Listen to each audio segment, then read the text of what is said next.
Bienvenue à tous, nous sommes très heureux de vous retrouver ce dimanche sur le plateau de France 2 pour une nouvelle émission de Sagesse bouddhiste.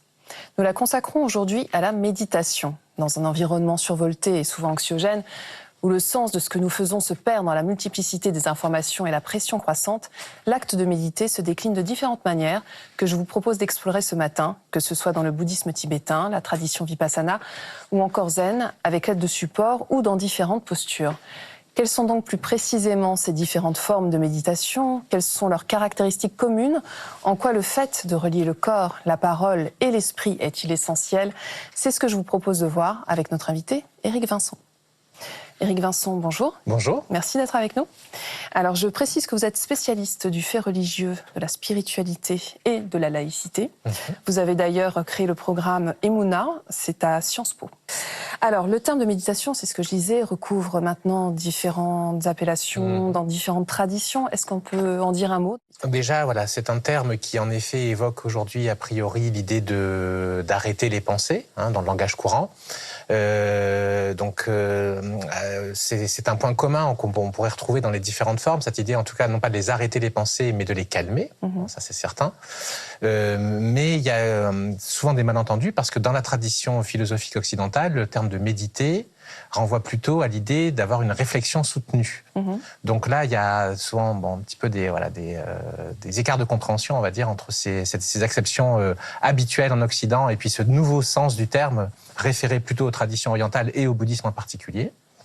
Et sachant qu'en même temps, en effet, le cœur de cette idée de méditer au sens actuel du mot, qui essaie donc de se rapporter à ces traditions orientales et au bouddhisme en particulier, c'est l'idée à la fois de calmer l'esprit et aussi le corps, parole, esprit, et deuxièmement, de voir, où il y a une dimension de connaissance, conscience. Donc il y a ces deux choses qui sont reliées. De discernement aussi. De discernement, exactement. Ouais. Et alors donc il y a différentes formes de méditation. Tout à fait, tout à fait. Alors différentes formes, elles ont tout en commun d'avoir ce qu'on vient de désigner, cette alliance entre le calme et en même temps la connaissance, la conscience ou la vigilance. Une fois qu'on a dit ça, en effet, selon les différents courants bouddhistes, on va mettre l'accent sur tel ou tel aspect. D'abord insister sur le calme, ou au contraire sur l'aspect de connaissance. D'abord sur le fait d'avoir un support ou de ne pas avoir de support.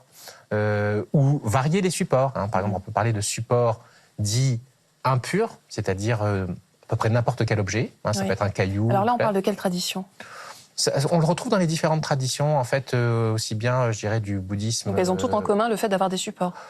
D'avoir des supports ou pas de supports, selon les cas. Mais en tout cas, il y a toujours cette idée, en effet, qu'on pourrait dire pédagogiquement, on commence par un support, parce que c'est censé être moins difficile. Et une fois qu'on a acquis une certaine habitude de méditer, on va souvent aller vers une méditation sans support, ou un support de plus en plus subtil. Qu'est-ce que vous appelez un support subtil ? Le support le plus évident, c'est la respiration. La respiration est un support qui est à la fois évident, justement, parce qu'il est familier, il est constant, et en même temps, il est déjà assez subtil parce il n'est pas comme un objet. La respiration et le souffle, c'est quelque chose qui va et qui vient, qui est en mouvement, et qui est très relié à notre esprit et aussi à notre corps. Et puis alors, parmi les supports de plus en plus subtils, on peut penser à une image mentale, par exemple. Quand on dit, tout à l'heure, j'évoquais l'idée de méditer sur une pierre, par exemple, comme support, mais on peut imaginer la pierre. Là, c'est plus subtil que quand on a une pierre physique.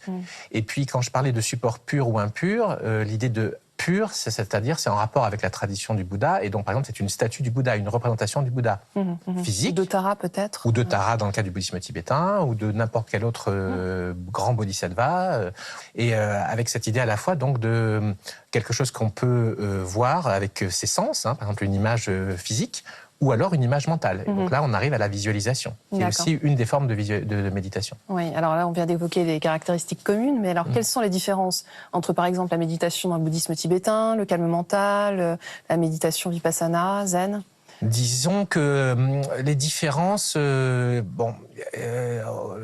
entre la perspective déjà du Theravada et du Mahayana, il y aura des différences doctrinales, bien sûr, de perspectives qu'il ne faut pas, je pense, exagérer non plus. Mais c'est vrai que dans le cadre du Mahayana, et aussi donc du Vajrayana, du bouddhisme tibétain, on va mettre l'accent vraiment sur la dimension d'amour-compassion comme étant primordiale. L'amour pour tous les êtres, visibles et invisibles, c'est vraiment le point clé pour toutes les méditations du Mahayana.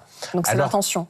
C'est l'intention. C'est l'intention. On peut dire toutes les formes de méditation développent l'attention et dans une intention d'éveil, sauf que dans le cas du Mahayana, l'intention d'éveil est vraiment tournée au bénéfice d'autrui de façon fondamentale et première, alors que dans le Theravada, c'est quelque chose qui est moins accentué. On ne peut pas dire que c'est absent, mais c'est moins accentué. Et alors, il existe aussi la méditation en marchant. Parlez-en-nous. Alors oui, c'est-à-dire qu'en fait, quand on emploie le terme méditation en Occident, on imagine tout de suite quelqu'un assis, immobile, de façon stable, etc.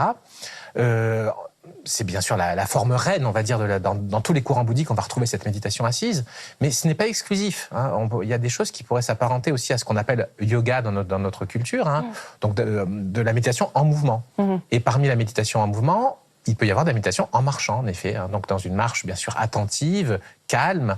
Je pense que le cœur de l'exercice de méditation aussi, c'est de ne pas être en pilote automatique, ne pas faire ce qu'on fait toujours d'habitude, en pensant... Toujours être en conscience. Toujours être en conscience, toujours être en présence, parce que même le mot conscience n'a pas que des avantages, mais être pleinement présent et de façon globale. C'est-à-dire que dans notre fonctionnement habituel, on est justement souvent découpé, séparé entre notre corps, nos pensées, faire plusieurs choses à la fois, être sous pression, etc. Alors que dans le cadre de la méditation traditionnelle bouddhique, des différentes formes, eh bien, on va toujours avoir ce souci de rassembler, de recueillir. Donc le corps, la parole et l'esprit. Corps, parole, esprit, voilà, les trois portes, ouais, comme on dit. Ouais. Et ce qui fait que, une fois qu'on pose les choses en ces termes, on peut tout à fait méditer en mouvement. L'une des formes reines aussi qu'on trouve dans le bouddhisme tibétain, ce qu'on appelle les pratiques préliminaires spéciales, il y a les prosternations, par exemple. Donc, méditer en se prosternant, cela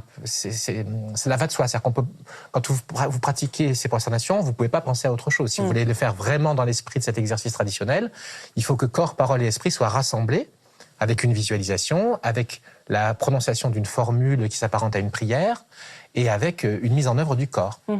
Mais finalement, ça rejoint un petit peu ce que disait Descartes, non ? Alors en fait, ce que disait Descartes, c'est surtout l'idée que dans la tradition occidentale que j'évoquais au début, on a un exercice de la pensée qui est très soutenu. Et là, ça s'apparenterait plutôt à des formes de méditation qu'on appelle en tibétain laktong, ou vipassana en pali, ou vipassana en sanskrit, et qui évoque cette idée de vision profonde, de compréhension profonde.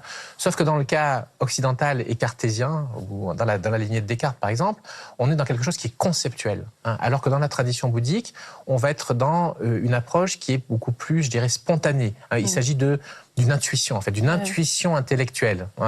Intellectuel, c'est le mot qu'on employait autrefois. Il faudrait dire, je pense, en langage contemporain, une intuition spirituelle. Une intuition spirituelle. Et la prière dans tout ça ? Parce que vous parliez de présence tout à l'heure. Dans l'idée de prière, il y a l'idée de s'adresser à quelqu'un. Donc, dans le cadre des pratiques bouddhiques, on peut avoir comme support des formules traditionnelles. Le cas le plus évident, c'est le mantra. Les mantras, donc toutes les formes de bouddhisme ne vont pas les mobiliser ou pas les mobiliser de la même façon.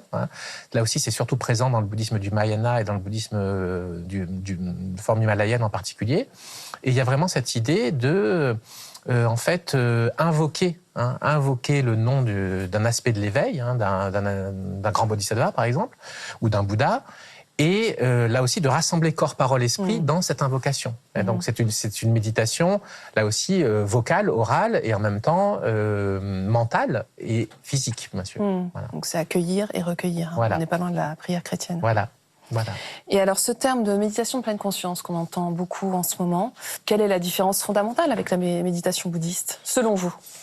Parce qu'on a beaucoup d'écho, Eric. Oui, c'est un très vaste sujet. En fait, la méditation de pleine conscience est clairement inspirée de méthodes bouddhistes, pour une part.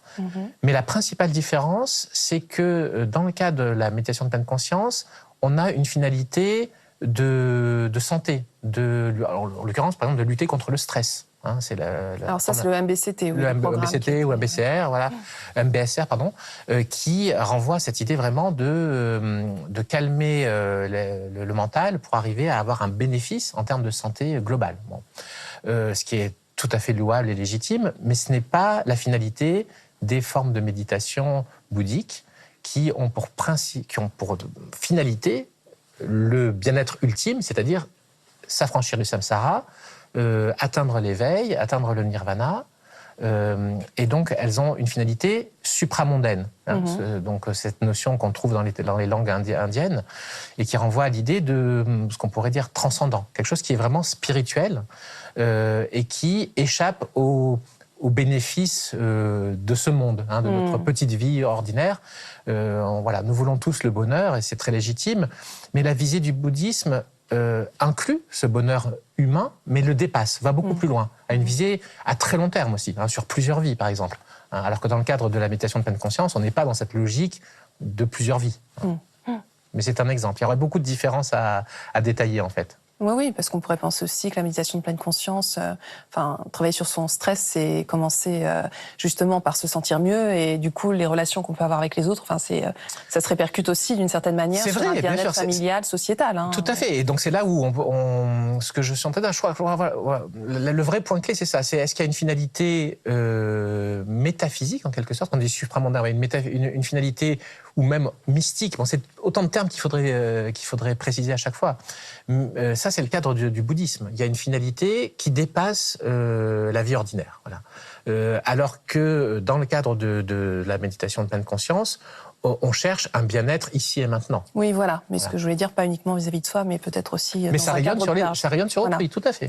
Mais alors, donc finalement, pour résumer et conclure, est-ce qu'on peut pas dire que c'est la motivation, l'intention aussi, hein, mais c'est vrai, ces deux mots-clés qui résument la méditation dans le bouddhisme? Alors qu'il la résume, en tout cas qu'il la caractérise. Oui. Voilà. Ce qui caractérise cette méditation bouddhique, ses formes, c'est tout multiple. Hein, et on en a évoqué un nombre infime, il y en a énormément. Mais elles ont tout en commun d'avoir une visée d'éveil et une visée altruiste, très accentuée dans le cas du bouddhisme du Mahayana, et présente, même si elle n'est pas aussi, on n'insiste pas autant dessus, dans le cadre du bouddhisme Theravada.